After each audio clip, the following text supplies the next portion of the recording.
எந்த அறிஞன் செய்வான், எந்த அறிவாளி செய்வான்? மூளைங்கிற உறுப்பு இருக்கிறவனா செய்வானா?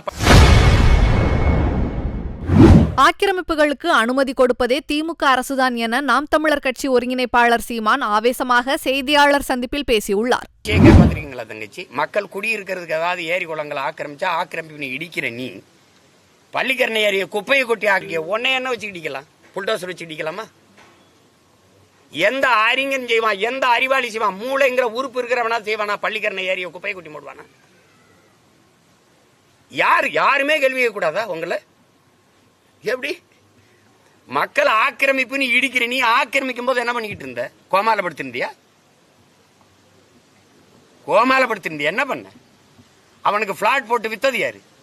அவனுக்கு வீடு கட்ட அனுமதிச்சது குடும்ப அட்டை கொடுத்தது யாரு? ஓட்டு உரிமை கொடுத்தது யாரு? மின் இணைப்பு கொடுத்தது யாரு? எரிவாயு உரிமை கொடுத்தது யாரு? இந்த சாலை போட்டு கொடுத்தது யாரு? இதெல்லாம் கொடுத்தது அரசு தானே. அப்ப திடீர்னு 60 ஆண்டு கழிச்சு ஆக்கிரமிப்புன்னு உனக்கு தெரியுதா?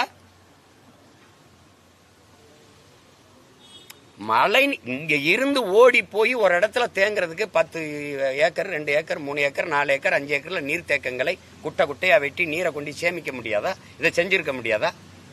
நீங்க என்னோட வாங்க.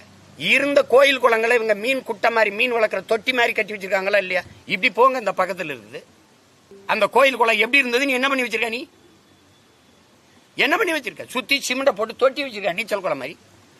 ஒரு நீர் மேலாண்மைங்கிறது நீ புதுசாக கண்டுபிடிக்க வேண்டியதில்லை. பரம்பரையா பல ஆயிரம் ஆண்டுகளா என் முன்னோர்கள் செஞ்சு வச்சதை நீங்க கடைப்பிடி. செய்திகளை உள்ளது உள்ளபடி தெரிந்து கொள்ள ரெஃப்ளெக்ட் நியூஸை சப்ஸ்கிரைப் பண்ணுங்க.